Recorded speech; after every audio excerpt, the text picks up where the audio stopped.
علیکم ورحمۃ اللہ تعالیٰ وبرکاتہ۔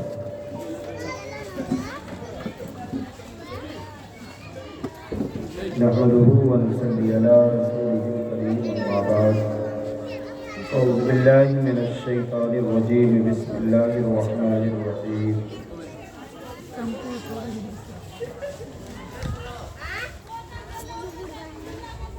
إن الله مع الصابرين آمنت بالله صدق الله مولانا العظيم وصدق رسوله النبي الكريم ونحن على ذلك لمن الشاهدين والشاكرين والحمد لله رب العالمين۔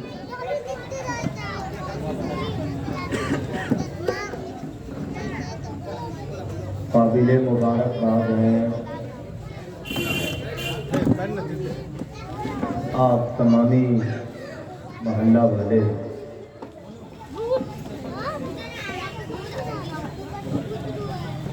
کہ اللہ تبارک و تعالیٰ نے آپ سب کو محرم الحرام کی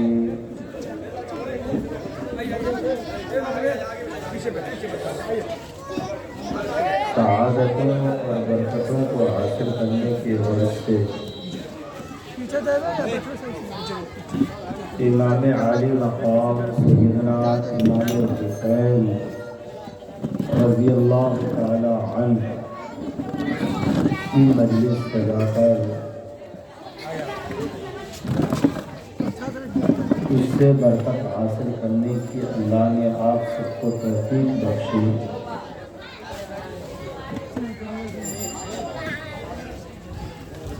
یوں ہی ایمان کا تقاضا ہے کہ اپنے چھوٹے بڑے اعمال کو بجا لا کر اپنے اسلاف اور اسلام کے مجاہدین کے کارناموں کو یاد رکھ کر اس سے کچھ عبرت اور نصیحت حاصل کی جائے۔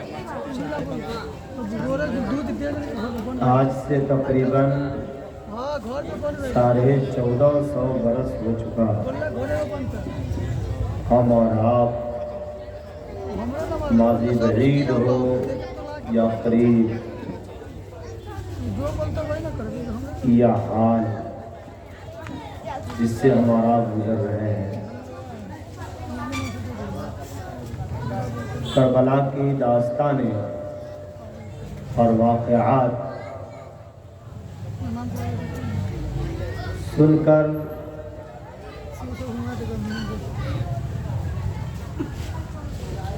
ایک الگ طرح کی اداسی اور غم ہمارے آپ کے ذہن و فکر کے اوپر سماتی ہے، لیکن سب سے بڑی چیز یہ داستان غم پڑھنا اور سنانا نہیں، بلکہ کربلا کا جو واقعہ رونما ہوا اس سے جو نصیحتیں ہمیں اور آپ کو دی گئی ملتی ہیں اس پر عمل کرنے کی کوشش کیا جائے۔ یہ جشن امام عالی مقام کی کامیابی کی سب سے بڑی علامت پر پہنچا۔ انشاءاللہ کچھ دیر ہم گفتگو کریں گے، پہلے سارے بھائی مل کر حضور نبی رحمت احمد مصطفیٰ محمد مصطفیٰ صلی اللہ علیہ وسلم کی بارگاہ میں ہدیہ درود و سلام پیش کریں۔ اللہم صلی علی سیدنا حبیبنا مولانا محمد بارک وسلم، صلو علیہ صلاۃ و سلام علیک یا رسول اللہ۔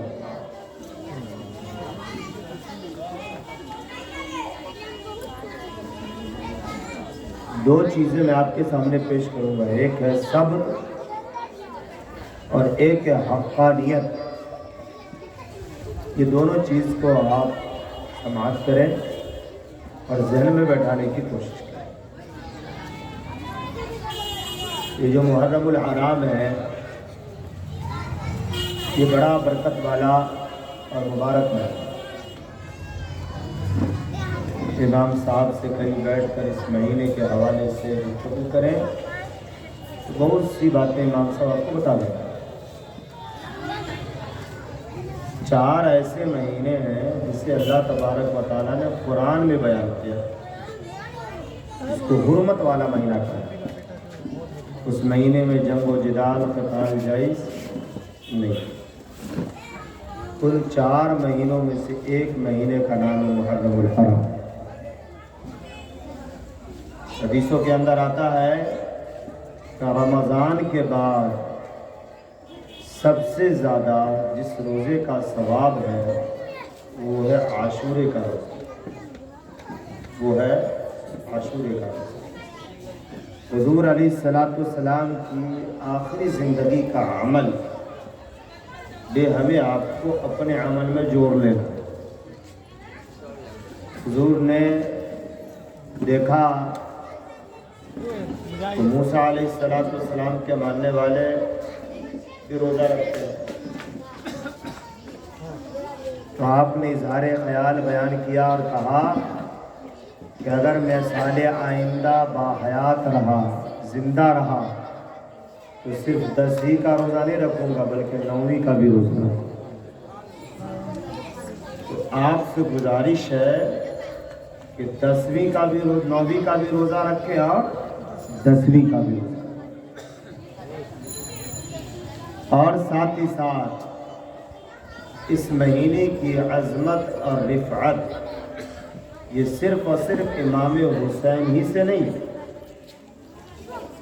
بلکہ اس مہینے کو نسبت بڑے بڑے نبی اور پیغمبروں سے.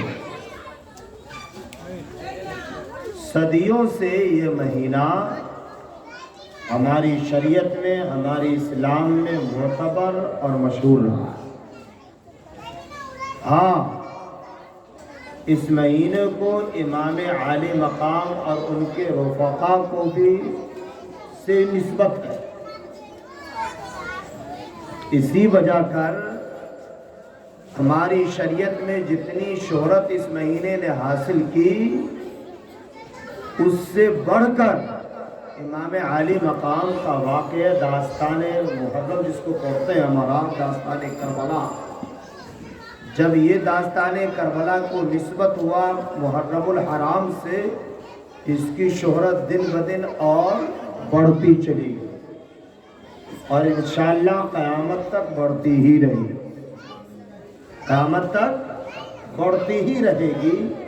اور اس مہینے کی آمد کی برکت سے ہمارا محفل چھوٹی ہو یا بڑی ہو، اسے منعقد کر کے اپنے اسلاف کے کارناموں کو، صحابہ کرام کے کارناموں کو اور خاص کر امام عالی مقام کے اہم کارناموں کو اجاگر کرتے رہیں گے، سنتے رہیں گے، نسلوں کو سناتے رہیں گے انشاءاللہ.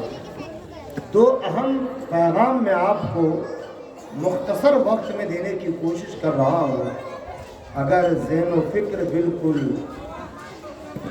مستعدی کے ساتھ آپ کے ساتھ حاضر ہے، ان باتوں کو فکر میں لانے کی کوشش کریں اور اس کو عملی جامہ پہنانے کی بھی کوشش کریں. دیکھیے،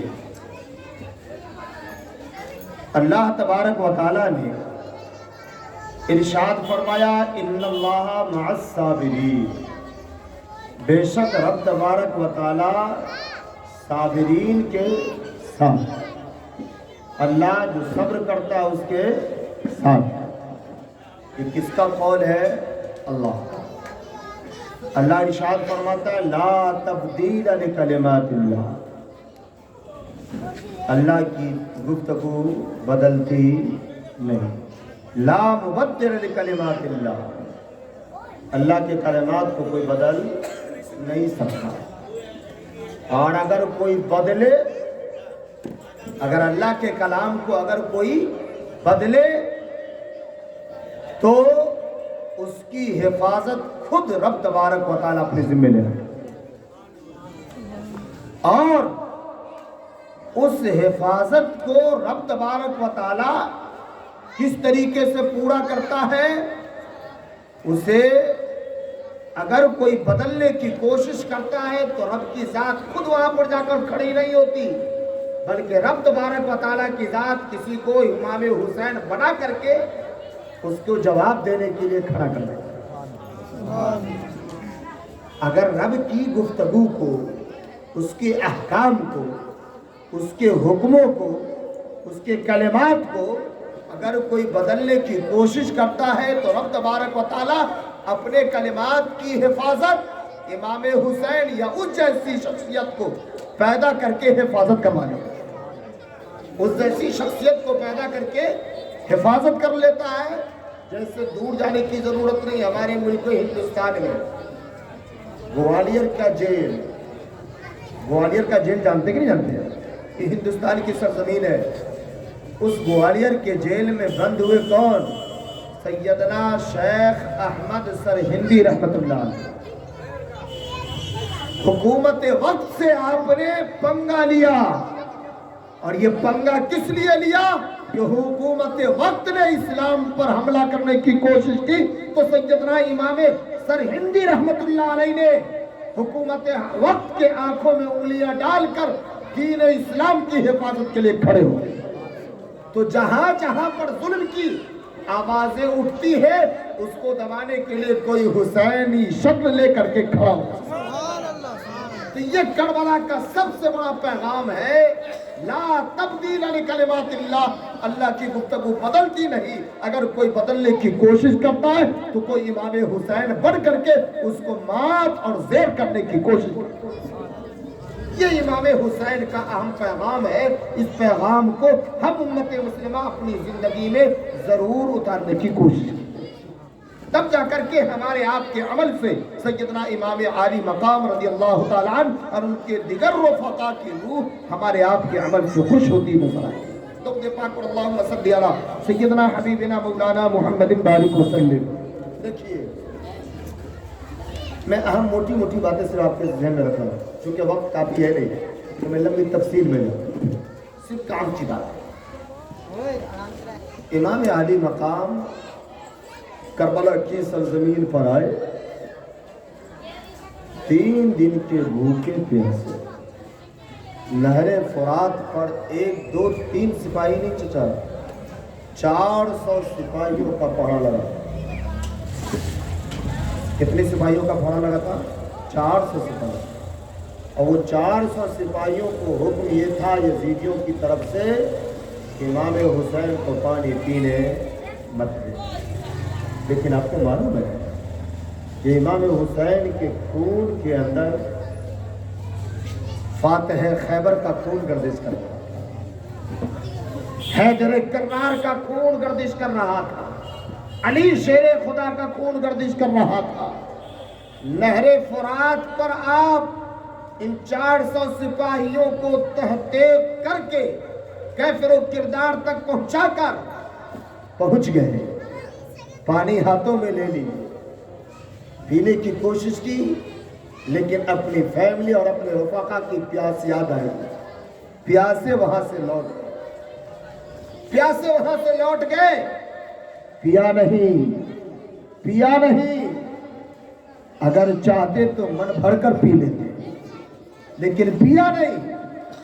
اور میدان کارزار میں آئے، میدان کربلا میں آپ اترے تو ڈائریکٹ گھوڑے پر سوار ہو کر کے تلواریں اور برچھیاں ہاتھ میں لے کر کے دشمنوں پر حملہ نہیں کیا، بلکہ پہلے اتمام حجت کے لیے پہلے انہیں چتاونی دی۔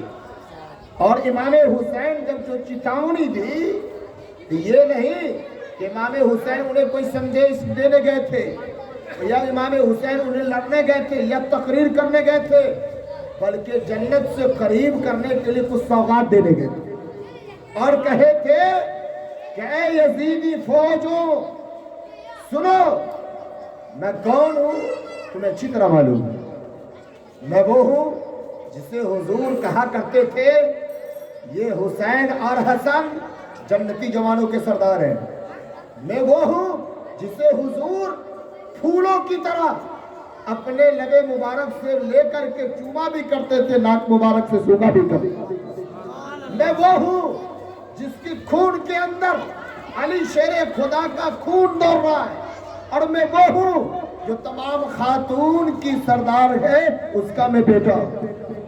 اور سنو، اس روئے زمین پر آج کی تاریخ میں حضور کے خاندان سے تعلق رکھنے والا یعنی نواسا کی شکل میں میرے علاوہ کوئی نہیں۔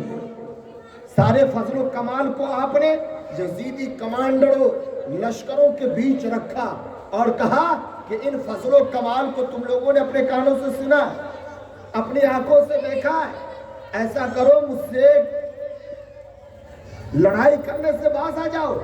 اگر لڑائی کرنے سے باز آ جاؤ گے تو جنت تیرے قدم کے نیچے ہوگی، جنت تیرے قدم کے نیچے ہوگی، اور اگر تم لوگ لڑائی کرنے پر آمادہ ہوگے تو پھر سمجھ جاؤ جنت تجھ سے قریب نہیں بلکہ جہنم تجھ سے قریب ہے، جہنم تجھ سے قریب ہوگی۔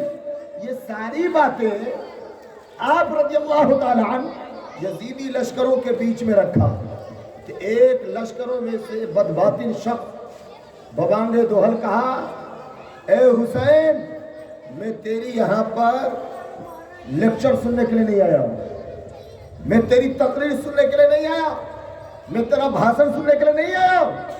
بس دو ہی معاملہ ہے تیرے سامنے، یا تو یزید کو امیر المومنین تسلیم کرو، یا پھر گھوڑے پر سوار ہو کر کے مجھ سے جہاد کرنے کے لیے تلوار لے کر کے تم میدان کارزار میں اتر جاؤ۔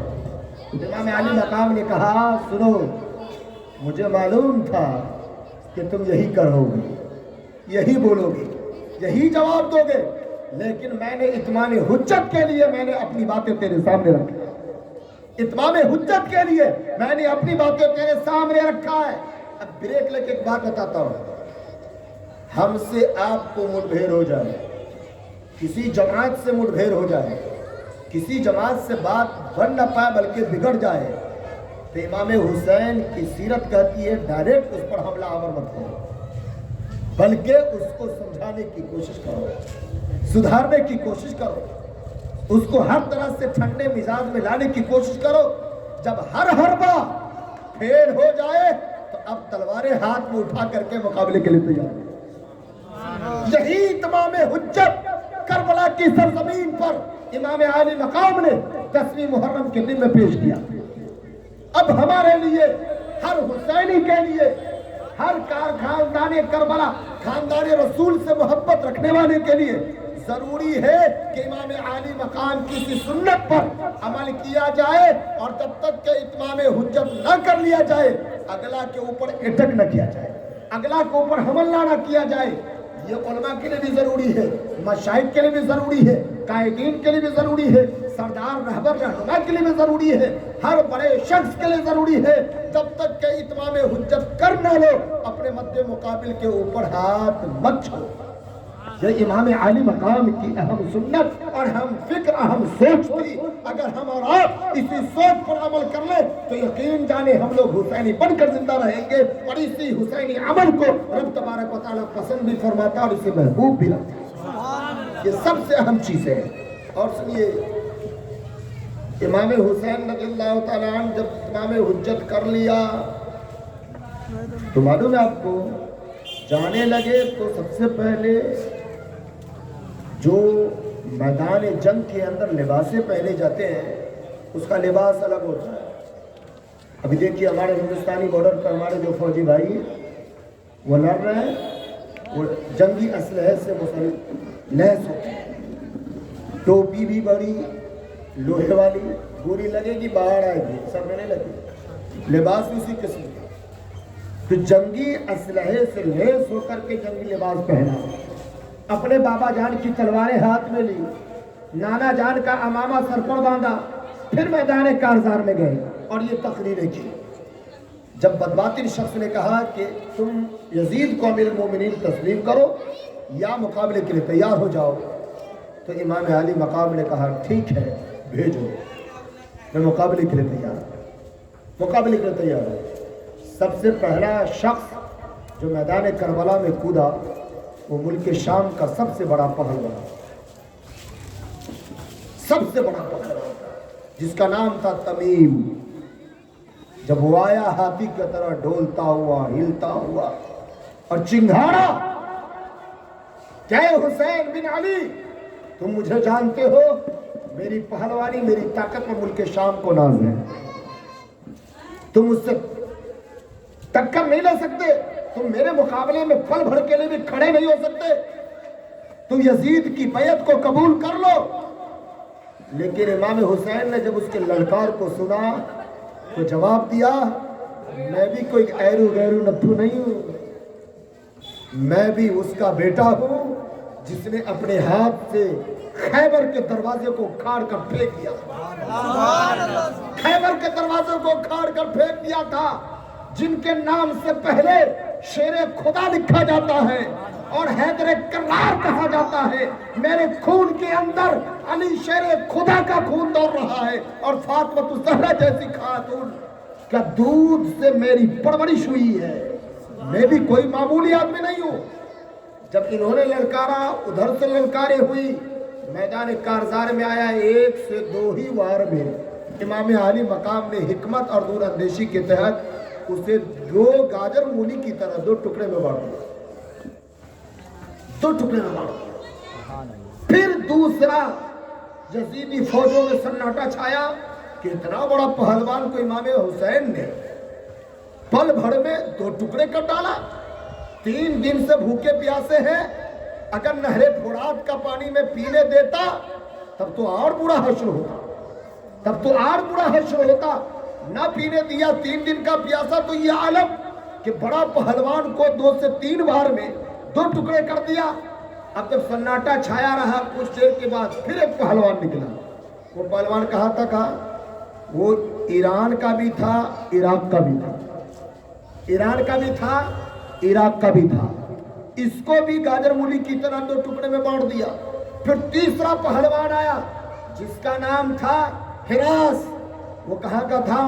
ملک یمن کا تھا، اور ملک یمن جس طریقے سے بھی پوری دنیا کے اندر امریکہ کی طاقت ہائی لیول کی ہے، اس زمانے میں ملک یمن کی طاقت ہائی لیول کی تھی۔ اس کا سب سے بڑا پہلوان میدان کارزار میں آیا، امام عالی مقام نے اس کو بھی 2 ٹکڑے میں بانٹ دیا۔ اب جب یزیدیوں نے دیکھا کہ بڑا پہلوان مارا جا رہا ہے، حسین سے تنہا جنگ کرنا یہ ناممکن ہے، سب لوگ یکبار کی ان پر اٹیک کرو۔ جب سارے بھیڑیوں نے، جہنمی کتوں نے امام عالی مقام پر مل کر کے حملہ کیا، یہی امام عالی مقام سجدے میں سر رکھ کر کے جام شہادت نوش پڑا۔ یا رسول اللہ، کربلا زندہ باد، کربلا زندہ باد، نعرہ حیدری زندہ باد، نعرہ حیدری۔ تو یہ سب سے بڑی چیزیں ہیں۔ تاریخ بتلاتی ہے کہ امام عالی مقام اگر تنہا ایک یزیدیوں سے برسر پاکار رہتے تو کوئی یزیدی دنیا میں باقی نہیں رہتا، سب کو امام عالی مقام کا فروغ کردار تک پہنچا دیتے، لیکن سب نے جہنمی کتوں کی طرح جب اٹیک کیا تو ایک شیر کیا کرے؟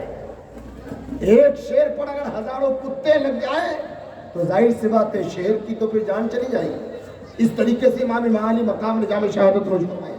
اب مجھے یہ کہنا ہے کہ امام عالی مقام دشمنوں پر ٹوٹے بھی، تلواریں بھی چلائے، شہید بھی کیے، یہ اپنے بھی شہید ہوا، ان کو بھی مارا، اس کے باوجود یہ صبر کیسے کیے؟ ہمارے آپ کی سوچ کے اعتبار سے صبر کا مطلب یہ ہوتا ہے کہ اس گال میں مارو تو یہ گال میں تمہارے سامنے پیش کر دوں، یہی نا؟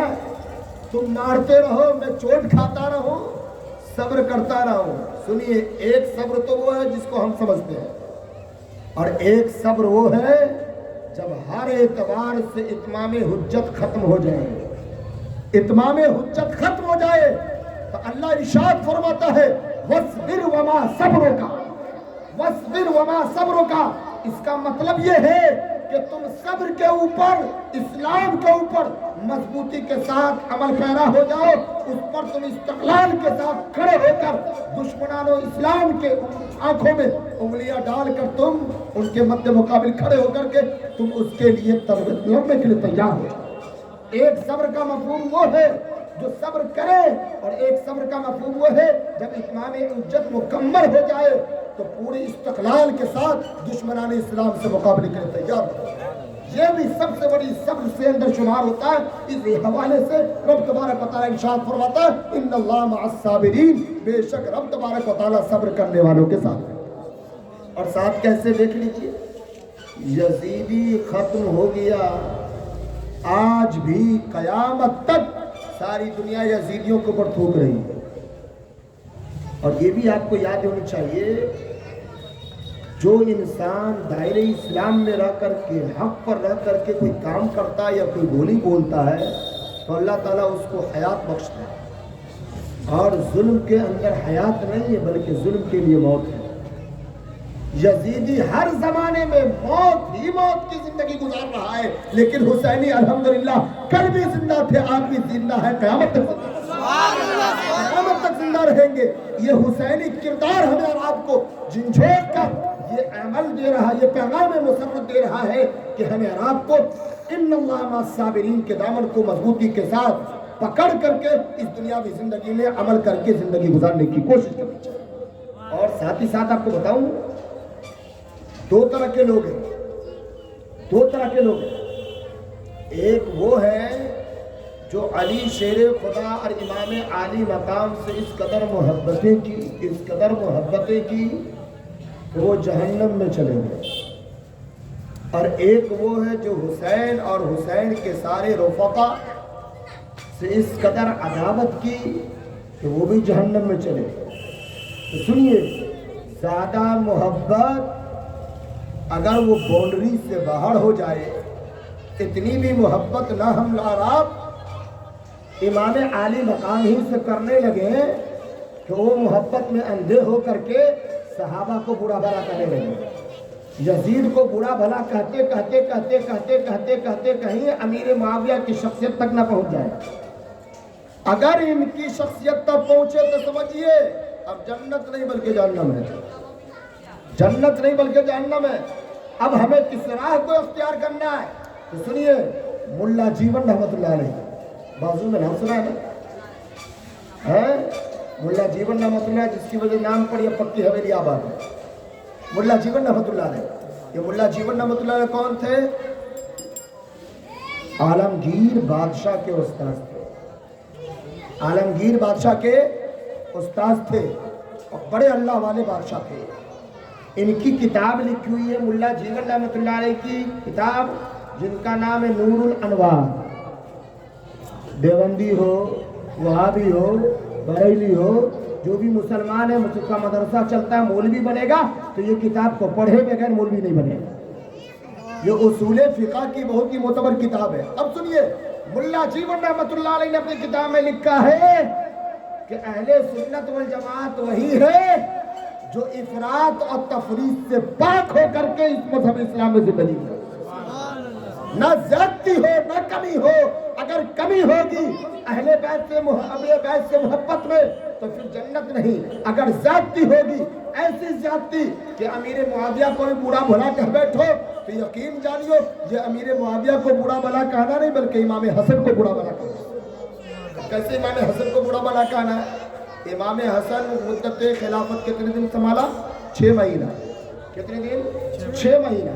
6 مہینہ کے بعد آپ نے خلافت کی ساری ذمہ داری کن کے سپرد کر دیا؟ امیر معاویہ پر۔ اپنی خلافت سیدنا امیر معاویہ رضی اللہ تعالیٰ عنہ کے سپرد کیا، یعنی امام حسن نے امیر معاویہ کو امیر المومنین تسلیم کیا۔ اب اگر ہمارا امیر معاویہ کی ذات پر کسی طریقے سے محبتوں میں مست ہو کر کے اٹیک کرتے ہیں، یہ امیر معاویہ پہ حملہ نہیں بلکہ امام حسن پر حملہ ہے، امام حسن پر حملہ ہے۔ اور ایک بات یاد رہے، ہمارا مذہب اسلام ہمیں اور آپ کو یہ پیغام دیتا ہے کہ اہل بیت اطہار سے بھی محبت کریں، صحابہ کرام سے بھی محبت کریں۔ اور اگر ہم اور آپ اہل بیت اطہار سے محبت کریں اور صحابہ سے محبت نہ کریں تو یہ رافضیت ہے، یہ رافضیت ہے، یہی شیعت ہے۔ اور رافضیت اور شیعت سے نکل کر کے ہم اور آپ اگر اسلامی دائرے میں زندگی گزارنا چاہتے ہیں تو اہل بیت اطہار سے بھی محبت کرنی ہوگی، صحابہ کرام سے بھی محبت کرنی ہوگی۔ تو امام عالی مقام کا 2 سندیش ہمیں اور آپ کو اپنی زندگی میں اتار کر رکھنا ہے۔ ایک بڑا سندیش یہ تھا کہ آپ صبر کے دامن کو پکڑے رہے، صبر کے دامن کو پکڑے رہے۔ اور صبر کیا تھا؟ ایک صبر یہ ہے کہ آپ مارے ہم کچھ نہ بولیں، آپ گالی دے ہم کچھ نہ کہیں، اور ایک صبر وہ ہے کہ اگر ہر اعتبار سے آپ اتمام حجت کر لیں پھر بھی مد مقابل نہ مانے تو مجبوری میں آپ ہاتھ باندھ کر کھڑے مت رہیں، بلکہ ہاتھوں میں جو اللہ نے طاقت دی ہے اس طاقت کا استعمال کر کے دشمن کا دفاع کریں، دشمن کا دفاع کریں۔ یہ دو صبر ہے، ان دونوں صبروں پر ہمیں اور آپ کو عمل کرنا، یہی حسینی پیغام۔